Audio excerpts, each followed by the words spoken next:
Totally Football Show. Today, Lions of Teranga 3 Lions of Tuchel 1. We review a Senegal-England game where Diarra plus England's rear added up to a decent description of the home side's performance. Also, Gulf of America. We catch up with the latest US collapse under Mauricio Pochettino. We talk the latest transfers and look ahead to a summer tournament that one bald Supremo wanted, but some say will push our weary stars too far, the Intertotally Cup. Also, Club World Cup preview. It's the Totally Football Show. Thursday, the 12th of June. Hey, listener. Welcome to the show. Hi, Duncan Alexander. Hi. Because you're here. So is Tim Spiers. Hello. Hello to you both. And hello to Tom Williams. Konnichiwa, James. Konnichiwa indeed. Genki desu ka? Yes. How is everyone? Yeah, good. Yeah. Good. All right then. I'm so excited about the Club World Cup. I mean, I'm not sure I can even put it into words. Just I am excited. counting down the minutes. Counting down the minutes and seconds. I mean, this is early with our Club World Cup chat, but I welcome it because I am quite excited by the whole kind of wacky races notion of all these disparate characters thrown together in one kind of glorious grab bag of soccer summer action. It felt a bit mysterious a month or so ago when other stuff was happening, but as I was working my way through the Athletics' excellent coverage of the build-up and your group guides and team guides, I actually got quite excited. Did you? Yeah. It may be one of those things that excitement builds right up until the opening whistle, and then kind of there's a bit of a... See, I don't feel any excitement whatsoever, so I think I'm actually safe from that. I'm hoping that I'm going to be kind of drawn into the tournament. Right. Sunday night, PSG Atletico Madrid? Or is that not as exciting because you see those kind of teams facing each other in the Champions League? I mean, are you more excited by a Bayern Munich against Auckland FC? Very much so. Yeah, I don't know. Yeah, Really? I'm not really sure If how people to... aren't aware, Auckland City are serial winners of the Oceanic Champions League, the best of the Champions Leagues, but they are a part-time team, so it's proper, The magic Butcher, of the Club Baker, World Cup. Right. and their first game's against Harry Kane, and you know for a fact that Harry Kane's going to show them no mercy at all. So Yeah. it could. We see like Australia, and New Zealand in the past have beaten like the Cook Islands. 36-0. Yeah. It's not going to be that high, but we could get a. And Bayern love stuffing amateurs because they make sure to start every season. So they're really bringing things full circle. Start off by beating a bunch of, Bavarian 15-year-olds, 69-0, Right. 68-0. Could be that kind of scoreline, says Tom And Williams. finishing it with, something similar. The Opta Power Rankings place the New Zealand amateur side, I'm quoting actually from the Athletic Zone preview, at 4,928th in the world, which is how many places below the next lowest team in this competition, Tim? I'll tell you, it's 4,324 places. They are slightly above non-league Kidderminster Harriers in the Opta Power Rankings. And Mighty Tigers FC. Also, was that your handiwork? That was my Tim, handiwork. did you do that? All right. Very nice. They're in a group with Bayern, Benfica and Boca Juniors. What could go wrong? Yeah, in fact, Benfica Boca is one of the first good games to look out for because you'd expect Bayern to win the group and Auckland to probably bow out.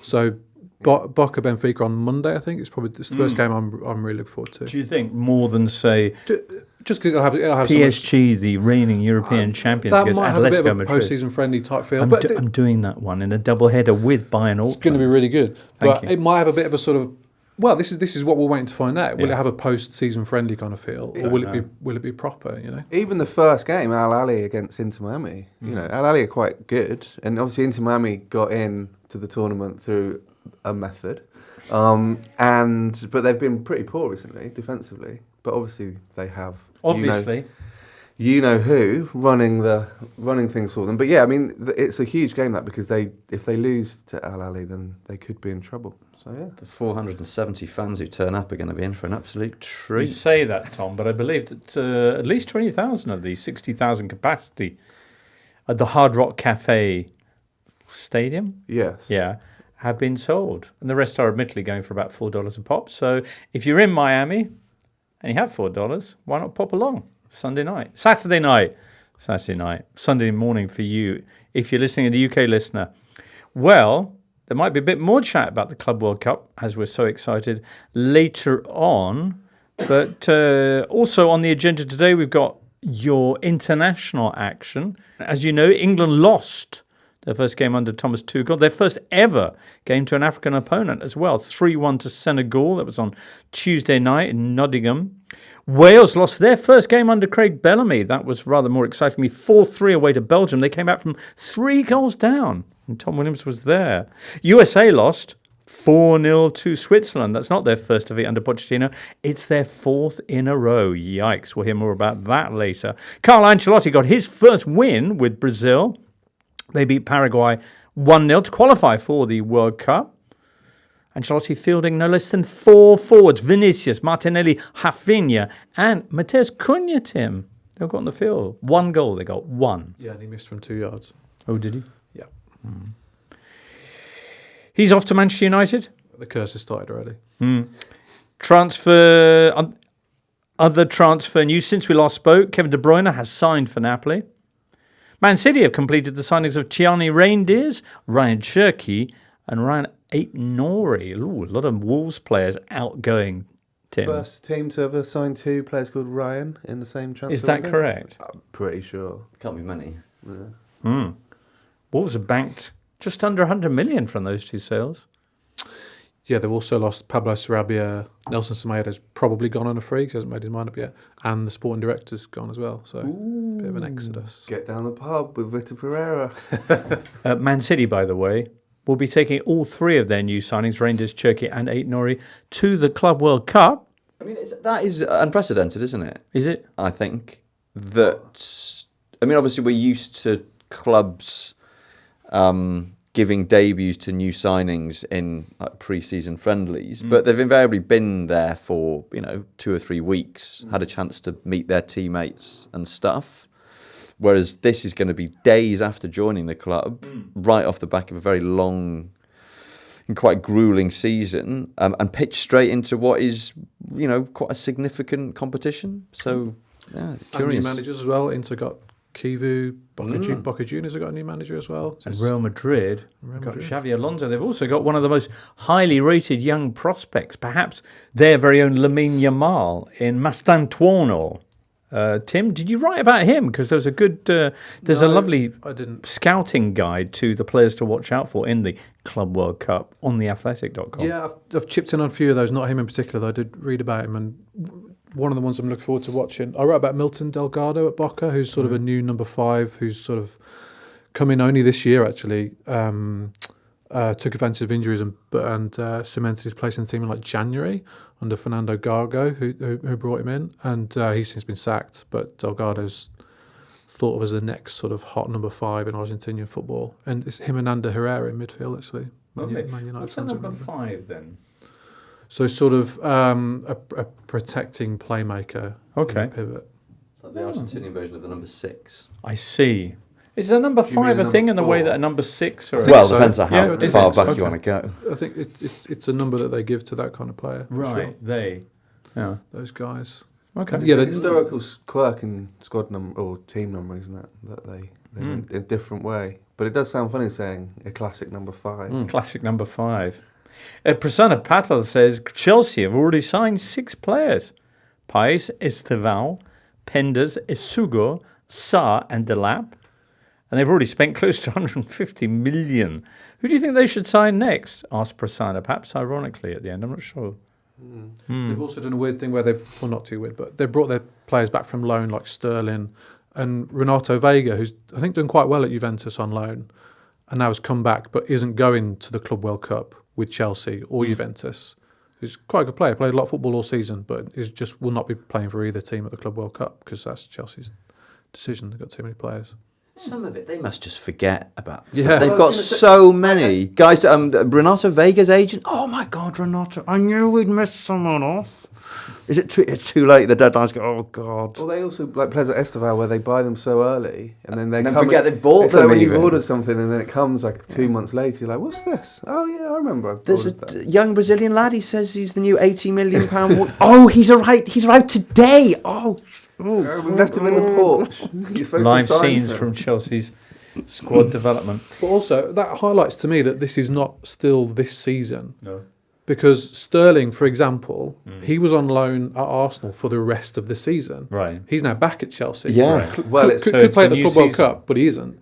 But in theory, Well, he could. That's but why, for me, it's it doesn't work. causing great stress. Yeah, what do we say? What do we say? In the football media because it Morally, it's still this season. is, isn't it? yeah. So So what's the stress? if you're Arsenal, last season means 2024-25. Right. But if you're Chelsea, Yes. who are in the Club World Cup, last season really means 2023-24 because you're still in 2024-25. So it's a bit messy. But So will appearance data going forward, the Club World Cup will Will count count as for- 24-25? yeah. It should do, shouldn't it? I read a piece recently where someone referred to 24-25 as last season, and it completely threw me. That would because throw me too, Tom. Because I thought they meant 23-24.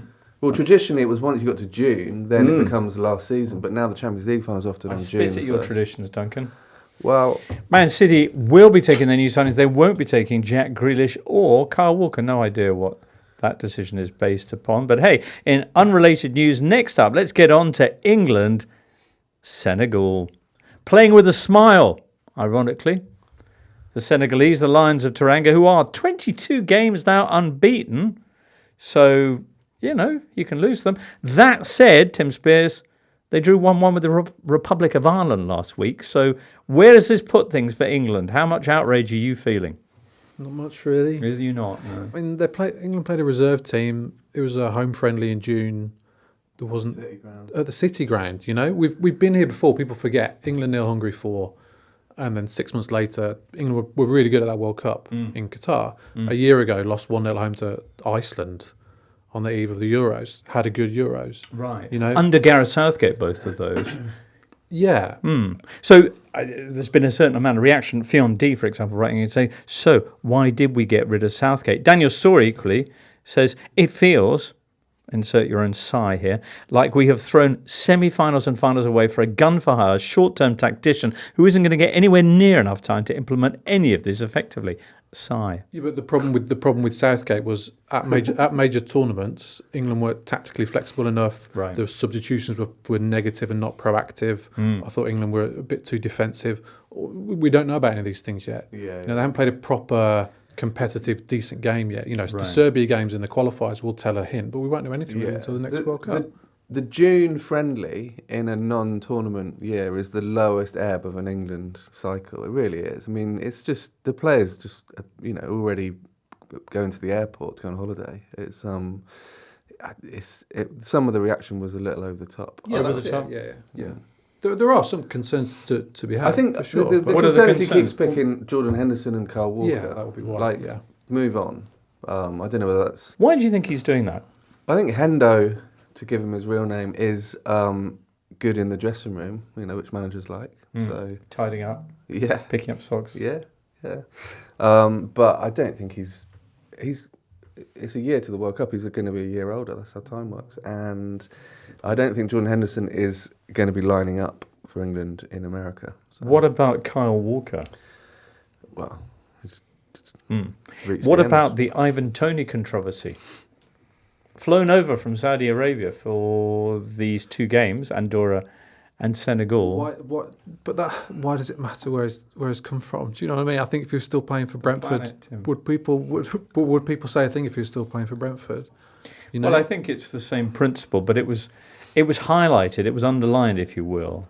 I did find that a curious element of the coverage.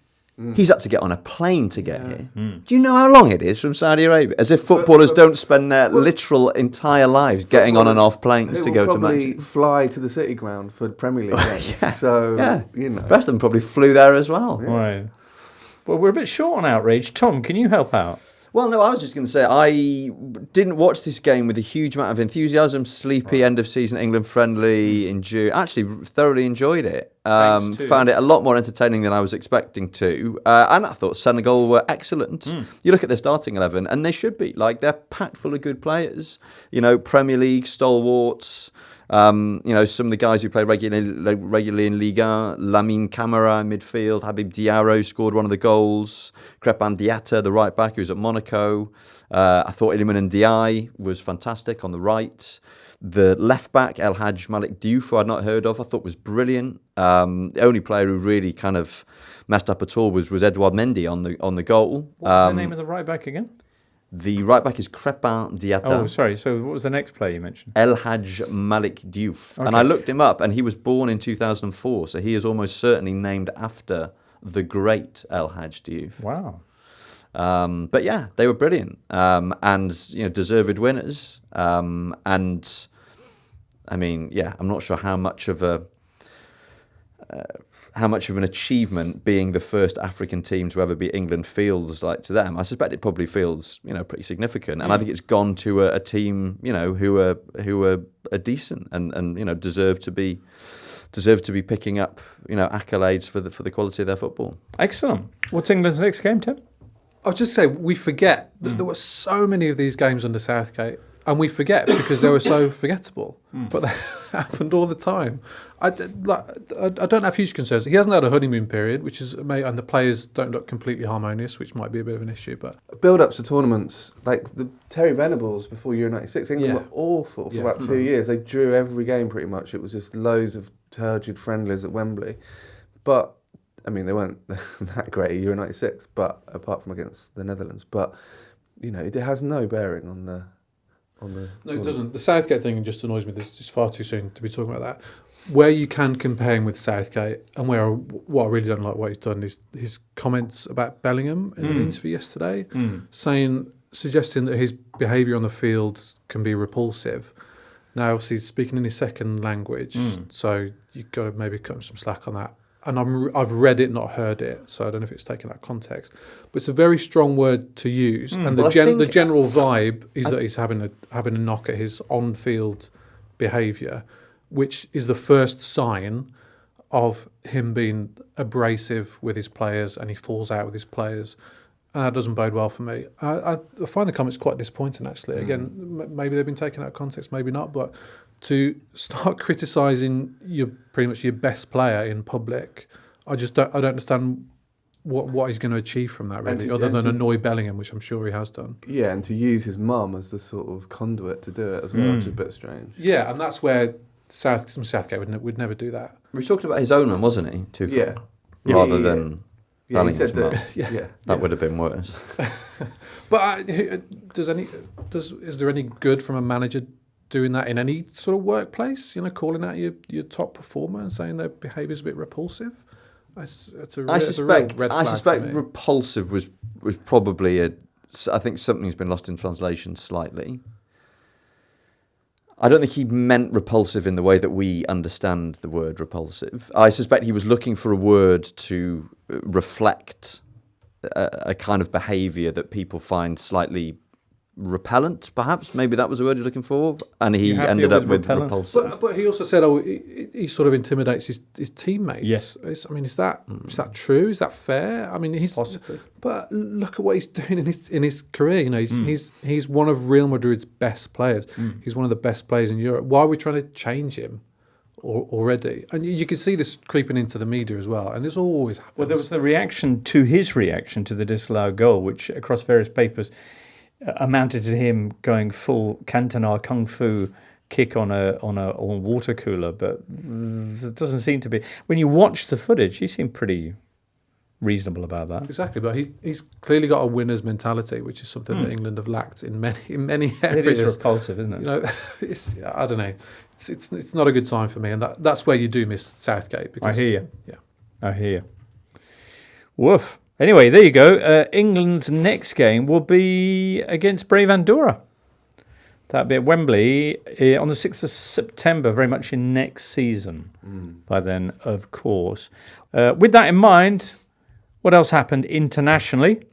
Well, Tom, you went off to Brussels as a civilian to watch Belgium-Wales. What prompted that trip?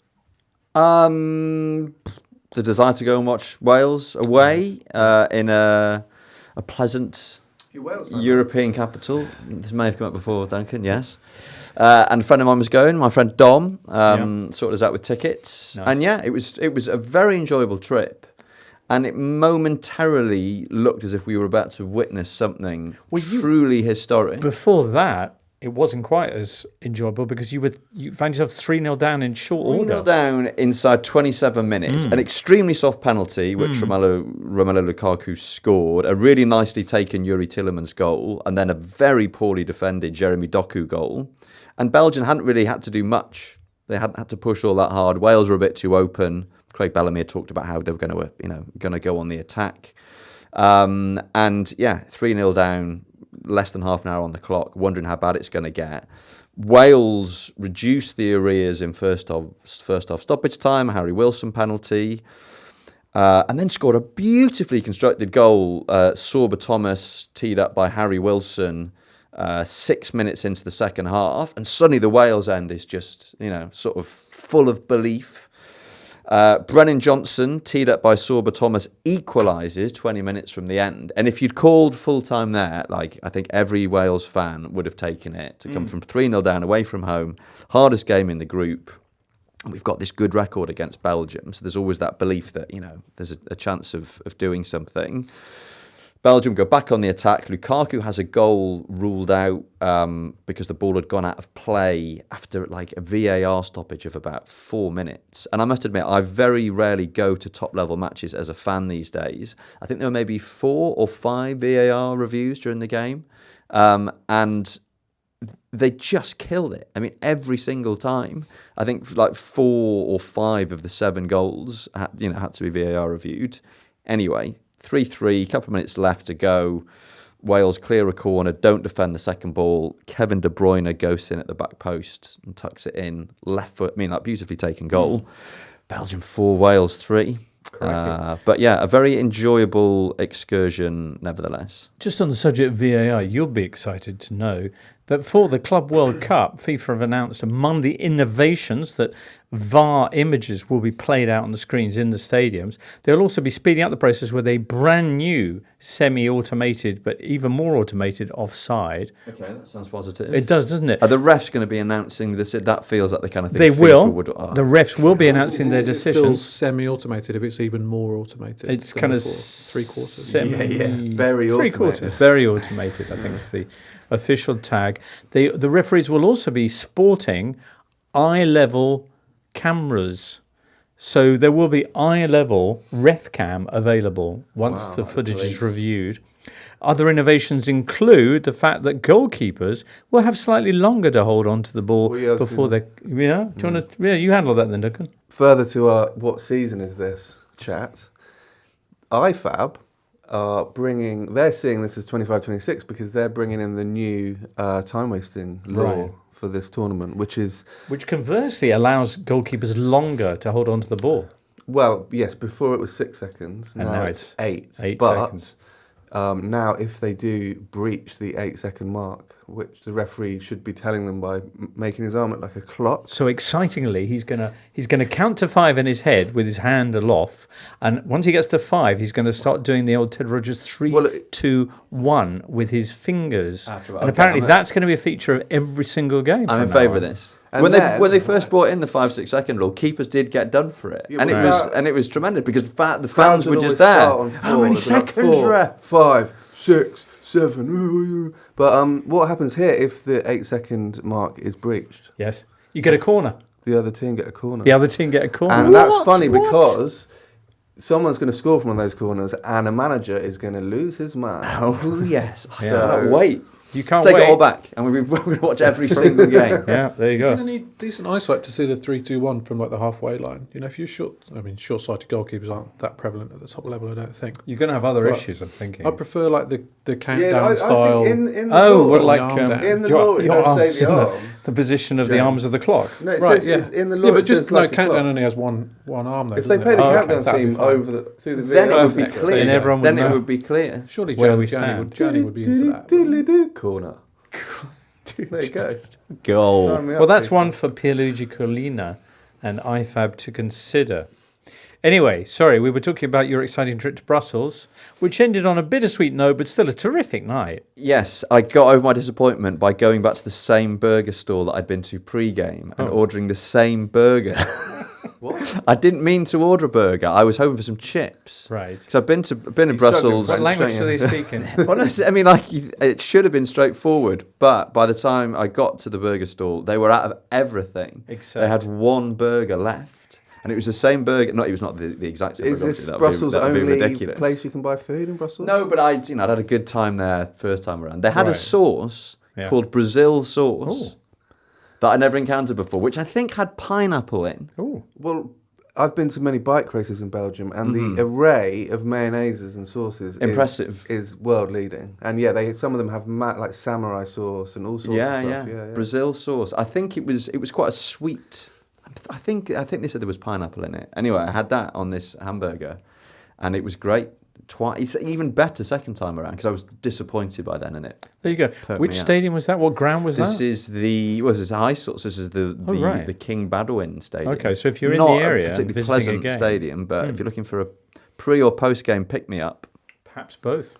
Or you Or said both. there, yeah. and All right, let's just catch up on one or two other bits of international news. Memphis Depay, like Tom's Burger, is on a roll. He became Netherlands' all-time joint top scorer with a brace against Malta on Tuesday. The pie in a roll. It's a working kebab, isn't it? Depay scored the first two in an 8-0 victory over the Maltese. That was part of World Cup qualifying. Poland's record goal scorer, Robert Lewandowski, has forced a regime change with his national team. He quit the national side over his disagreements with Mikhail Prubiec, who'd taken the captaincy from him. Possibly used the word repulsive, I don't know. Given said armband to Piotr Zielinski. And without Lewandowski, who was sitting it out in assault, Poland went and lost to Finland. Prubiec has now taken the decision to step down. What else? We mentioned Brazil's win earlier. If you haven't seen the phenomenal Luis Diaz run and strike for Colombia in their clash with Argentina, which finished 1-1 in a rematch last summer's Copa America final, I urge you to go and seek it out. Any other goals that were really great? That well, people the should watch? equaliser in that game, Thiago Almada of Lyon. Not a Luis Diaz level goal, but a nice finish, and he will be taking on the mantle from the now departed Ryan Cherki at Lyon next season. So one to keep an eye on, unless they get administratively relegated to Ligue 2 and have to settle their Is that claims. still very much in the balance? Could still happen. There is a meeting with the French football financial watchdog coming up in the next fortnight, I think. Okay. Listeners to our Euro show will know all about this. Can you sum it up in 2 sentences for anyone who hasn't? In a word, in a noise. But so basically, Lyon's books have not quite added up. And they were issued with a sort of provisional administrative relegation to the French second tier at the end of the season, and given a few months to get their finances in order. And obviously we don't know whether or not they have. They managed to sell quite a few players, various other things, but yeah, we are still awaiting the final verdict. It was quite a beefy game, actually, Argentina, Colombia. Lionel Messi and James Rodriguez had some open beef, but they had their mouths covered by their hands. Box Like beef. Tom with his open beef. His beef wasn't open. Too much beef for Too Tom. much. And there was some studs high beef from Enzo Fernandez, who basically kicked someone in the head and got sent off. It was sort of like the De Jong World Cup final one. So Howard Webb would have given a yellow card, but the guy was writhing around in agony, and you kind of went, really, is he exaggerating? And then he sort of stands up and he's got a huge bump on his head, and it looked absolutely disgusting. And then Fernandez obviously sent off. So yeah, it was quite a lot of beef in that game. It was good fun. Italy news. The Italians managed to win a game. They beat Moldova 2-0 on Monday night in what was that man Spalletti's final game in charge. It won't be Claudio Ranieri who's taking over. James Horncastle breaking this decision down for us on The Athletic, saying that basically if Claudio wanted to stay, as a manager, he would have just continued with Roma, thank you very much, and he let the federation know this. The Gazette are very much the opinion that it was the evil Friedkins, the American owners of Roma, who'd got in his ear over this. But it now looks, in fact, this may even be confirmed today, Thursday, as though Gennaro the Growler Gattuso will be taking over. Anyway, all very exciting for Italy, who rocket up to third place in their group, still 9 points behind the leaders, Norway, ahead of their next game, which is against Estonia on the 5th of September. Reminds me of my favourite ongoing stat, What's which that then? is that since Italy won the World Cup in 2006, they've won one single match at a World Cup, and it was against Roy Hodgson's England in 2014. Good Lord. It's mad, isn't it? That is mad. What a game How was that that? was. In Manaus. Oh, yeah? In the steamy Amazon. Munching and, on a burger. Yes, almost certainly. Crocodile Cracking scran, actually, in Brazil, just Right. across the board. Yeah, and Claudio Marchisio with the goal from a lovely Andrea Pirlo dummy. That was the game where Raheem Sterling famously hit the side netting. If you said to someone, name the most famous side net hit in football, I think that would It'd be that one. mentioned. It was. I mean, it Everyone was very thought- exciting. Yeah. The pub that I was in Birmingham, the big screen, the celebrations were so wild that the big screen sort of collapsed. It was like a kidding. standalone one. So that went down, and we were all celebrating very noisily. and So hugging each how other. long So did we it had take to find no out? idea that it was disallowed until play was like well restarted. It was What a story, Tim. There's a long read in that, surely. Just thinking that. By the way, I've just moved to point out that I had one of the greatest burgers of my recent experience on Monday in Presita Park Cafe and Grill. It's called the Fire Burger, and it was insanely good. I asked for it as raw as possible, and my word, it was raw, but just juicy as heck. How spicy? There was a bit of jalapeno in there, yeah. Okay. Yeah. It was great. You don't need this in there. No, I was enjoying that. Yeah. I was about to open it up to Duncan and Tim. Where's the greatest burger you've had of late? Burger and Beyond in Shoreditch. Quite Really? Good. Yeah. Yeah. We're rating burgers. I haven't had a burger for some time. Have you not? So, no. I used to love a burger called The Cliff, but I don't know if they still make them anymore. I think that was Burger Beyond, actually.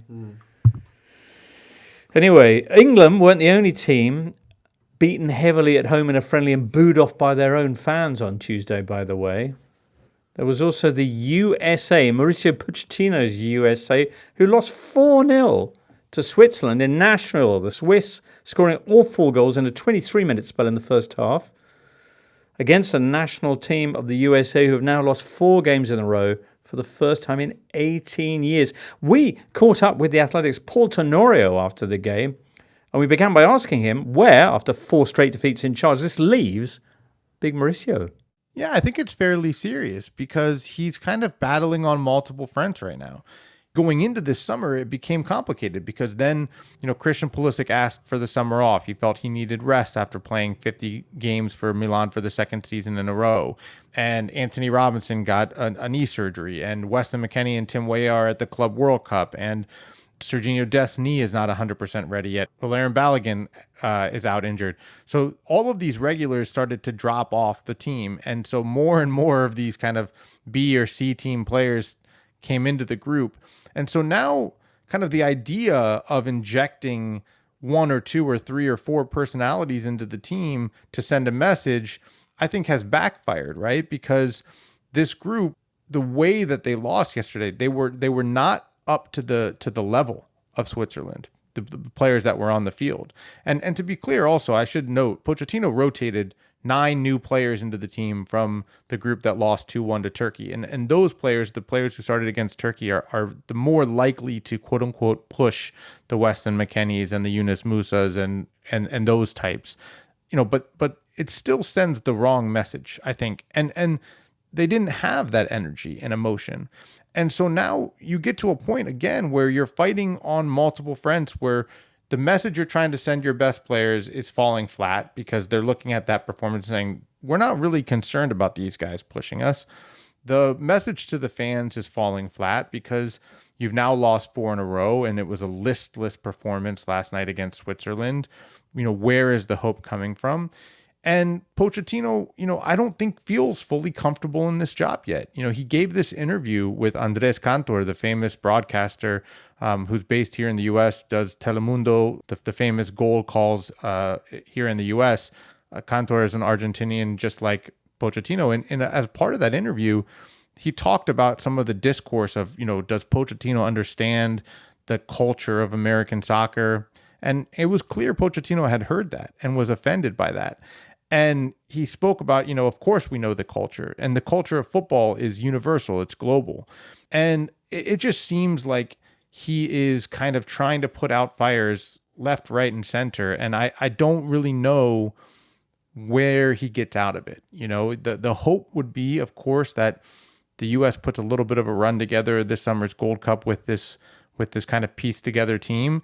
But really, it puts an enormous amount of pressure on Mauricio Pochettino for September, October, and November in those friendlies where you hopefully get kind of the full team together and start really trying to do something that builds anything positive ahead of the World Cup. Well, the Gold Cup gets underway this weekend. 16 teams, including the US, of course, and Saudi Arabia, who've been invited as special guests, which is heartwarming. Also starting this weekend, we've got the Club World Cup, also taking place in the United States. At least that's been a roaring success so far, with the tickets to the opener hard to give away. Is that right, Paul?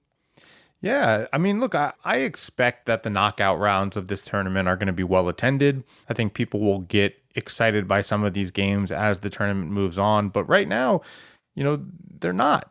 There are matchups that aren't that appealing. I think the decision to place Inter Miami games in Miami, if you're worried about selling tickets, was the wrong idea. Messi sells out stadiums all around the country, and you stuck him in the biggest stadium in the home market where people can go watch him every single weekend for $30 and expect him to buy these tickets for $100, $200 is where the prices started. And that just kind of fell on its face. I think, this summer is so important for me in kind of some of the institutions to recognize, what this American market is about. I'm writing a book about the Messi effect, and the book is about Messi's arrival here, but it's really about where the sport is in this country. There is an enormous appetite for football in the U.S., enormous. But, these fans are also, they're no longer kind of new to it. We can watch any Premier League game on the weekend, literally any game. We can watch the Bundesliga, the La Liga, Champions League, every single competition there is. We have access to it by the push of a button. And fans want the best, and they want good product. And so I think there is going to be a moment here where, FIFA has a reckoning of kind of what the expectations are, the saturation of the sport in the market, where the prices should be. I think Major League Soccer is going to have a reckoning in seeing its teams go up against some of the better teams in the world and some of the better teams in this hemisphere. And I think U.S. Soccer is getting a reckoning as well, and Mauricio Pochettino, in terms of the strength of its pool. It's an enormously important summer for kind of looking in the mirror, I think, for American soccer. Paul, last summer was an important one too, with the Copa America in the States, and prices were a problem then, as well as pitches and policing. Very briefly, do you think this summer's tournament is going to suffer from those same issues as regards the last two, or have lessons been learned? Well, I think the biggest difference between last summer and this is that FIFA is staging this tournament, whereas CONMEBOL staged the Copa America. And that's where I think the trouble started. CONMEBOL looked at the success of the Copa America Centenario in 2016, which was run not by CONMEBOL, but by CONCACAF, Major League Soccer's marketing arm, Soccer United Marketing, and U.S. Soccer. Well, what they saw was that those companies made a tremendous amount of money on a CONMEBOL tournament. So CONMEBOL took over operations. They had very little experience staging a tournament in this country. And I think that's where you saw issues with kind of the ticket prices. I think certainly that's where you saw issues with security at the Copa America final. And the pitches, I think, will be a non-issue completely because this is being used as a test run for next summer's World Cup. The pitches that are being put together here in this country are being shipped to the stadiums that are going to host World Cup games next year. There's a much different way to put the field over top of the plastic turf. It should play much differently. It did in March in the Nations League in Los Angeles. So I don't think there will be a repeat of last summer. And I hope CONMEBOL maybe learned some lessons as well about it's not so simple to stage a tournament. Now, again, it was an enormous financial success for CONMEBOL, which I think is what they were mostly concerned about. But that'll be the case with the tournaments this summer too, and with next summer. Again, there is this enormous appetite for the sport in this country. People are going to go to these games. They're going to pay top dollar once we get to the knockouts to go watch teams like Real Madrid and Bayern Munich. But the logistical side of things, it's still complicated. And I think an organization like FIFA, will have a better grip of that than CONMEBOL did. All right, Tom, now that you're fully excited about the Club World Cup, anything else that you're eager to see in this 32-team event? I mean, it's a classic World Cup format, except instead of national sides, you've got clubs, haven't you? Clubs from 6 continents and 20 countries. Ooh, competing for a total prize pool of, inserts index finger, $1 billion. I mean, I'm intrigued as to how PSG will get on as newly crowned European champions. And again, one of the novelties of this tournament is that they are not putting this title on the line, but they are putting their freshly acquired status as Europe's best team and ergo the world's best team on the line. A matter of days after scaling the mountain of the Champions League at long last. And Atletico Madrid in the first fixture, there are easier opening games to have to contend with. Ousmane Dembele is with the squad, but is injured. He's got a thigh injury, so I don't think he'll be involved against Atletico. And I think they'll be hoping that he can play some part later on. But it's sort of interesting to see how particularly the big European clubs approach it.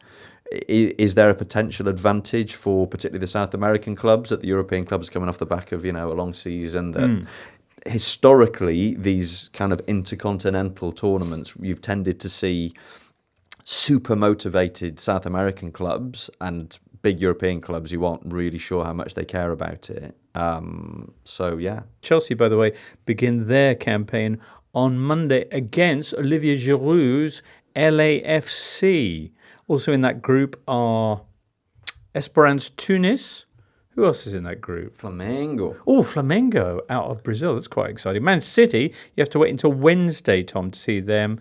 They'll be up against... Wydad, as any child will say many times. There you go. Wydad out of Morocco. Yep. That's Wednesday. Also in their group are Juventus and Al Ain of the United Emirates, who are winners of the Asian Champions League the season before last, or possibly last season, depending upon your viewpoint. 23-24 anyway. Ooh, crikey. Well, there's loads to look forward to, and there's loads of it. It's all free to air on DAZN, and lots of it will be on Channel 5 as well, particularly at weekends, Tim. And there are some good legends. Cavani's going to be there for Boca Juniors. Sergio Ramos will be there for Monterrey. Thiago Silva's going to be there as well for Fluminense. And Messi Suarez, obviously. Di Maria, this is his last shot at sort of a big Thomas title. Muller's last games with Bayern. Yeah, a few nice narratives. There you go. But no Scott Carson for City.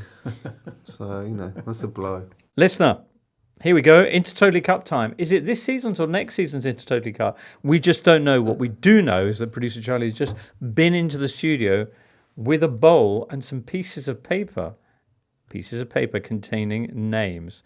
Now, I can reveal that among those names is our very own Duncan Alexander, Mr. Quiz. That's what they say. That's what they call him. And a man who's looking to reach the final for the 3rd year running, Tim. A man by the name of Tom Williams. Ooh. Tim, you yourself will be doing the draw for us by reaching into that bowl and pulling out some of those pieces of paper in time-honoured fashion. Do you want to say a few words first, or just get into it? No, just really Really? excited. What about you, Tom? Do you want to say a few words? Or you want to wait and see who you get in the draw? Yes, I don't want to preempt things when it could be literally anyone Let's just at this, get straight at this into early it. stage. Anyone you want to avoid, or No, we'll take them all. We're Really? happy to be here once Duncan? again. You've got to beat the best Just if you want padding out the to win content it. here a little bit. Anyone? I think I'd like to get Benji early Would doors. you? Yeah. Why? Just get in his head, I think. Yeah, he'll overthink it. Tim, there are 8 names in the bowl. Let's see who gets whom. give them a good stir. That's making a strange noise, Amazing that bowl, isn't sound it? effects. One's Wow. on fire. Weird. First one out is number 7. Number 7, Duncan Alexander, Quiz Home Supremo. Home draw. Got him a home draw against Number 2. Number 2, producer Charlie, winner of this very event and shadowy supremo of the entire thing, but winner of this entire event in 2023. Wow, how'd you feel about that, Duncan? It's a tough draw. We'll do our best, but I mean, you're up against the system here. You're up against Big Quiz in the form of the man who can edit the literal podcast that this is broadcast on. So yeah, I'll just do what I can. I'll have a pre-match burger, maybe a post-match burger, and see how we go. Excellent. All right, on with the draw, Tim. Next up is number 3. Number 3, Michael Cox, winner in 2020, 2021, and 2024. Who'll be getting Coxy? Number 8. Daniel Story, the winner in 2022. So you've got the men who picked up 4 out of 5 Intertotally Cups going head-to-head in the opening round. Blimey. That's extraordinary, isn't it? Wow. What's next, Tim? Next up, number 5. Number 5, Tom Williams. It's you, Tom. Runner-up in 2023 and 2024. Got you both a home draw. That's all you can ask for. Against number 1. Charlie Eccleshare, runner-up in 2022. Tom, the two fellows who've been runner-up for 3 years straight. How'd you feel? Yeah, they're calling it the clash of the bridesmaids. I think did I beat Charlie? I feel like I've beaten Charlie at some point. Do you? Maybe last year. Possibly. I don't think you've ever faced Charlie. You've never faced Charlie, so producer Shows how Charlie. much attention I've been paying. Who'd have thought that Charlie Eccleshare and I, two such Doyens of the football quiz game, could have managed to avoid each other up we to could now. see another 5-0 as well. Hey, watch Indeed. this space. All right, well, that only leaves 2 names to be drawn out of the hat, but let's do them. Number 4. Number 4 is Julien Laurence, who's the player who has competed in the most Intertotally matches without ever winning the competition. like Arsene Wenger. And he will... If everything's gone to plan. Let's hope there's only one left. Oh, yeah, there is. And he will be up Charlie against Jones. Benji Lanyardo. Why? Number 6. Benji Lanyardo, who was runner-up in 2021. Extraordinarily storied and that's not the phrase, is it? Extraordinarily high-class lineup here, Tim, no? Yeah, and a good draw, I think. I think Yeah. some good ties there. Yeah, you've got a niche one, you've got a Super Classico, you've got a... Those draws again, Michael Cox facing Daniel Story. 4 titles between them. Julien Laurence against runner-up in 2021, Benji Lanyardo. Duncan Alexander, who was eyeing up Benji, but instead will be taking on producer Charlie. And Tom Williams facing Charlie Eccleshare. Crikey. The first matchup will be taking place next week in either our Tuesday or Thursday show, and I'm not going to say which listener. You have to listen to both to find out, unless it's in the Tuesday show, in which Well, case we you'll need to know. wait for the TV schedules to come out first and then see which one it's going to be. Oh, yeah. You're, I think Duncan Charlie got sort of Sunday 4 p.m. written on over it. That's the key prime time slot. Yeah. Woof. Excellent. Good. For now, many, many thanks to producer Charlie, to producer Liam, to Duncan Alexander, Tom Williams, Tim Spiers, and above all you, listener. And do have a great weekend. We'll catch up with you soon. For now, from all of us here, it's goodbye. Hurrah. The Totally Football Show podcast is available 3 times a week, bringing you all the football news you could reasonably be expected to care about. We've got views, we've got stats, we've got analysis, we've got some of the best football writers around, and the whole thing is absolutely free. So have a listen on Spotify or Apple Podcasts or all the usual places by clicking on the link below.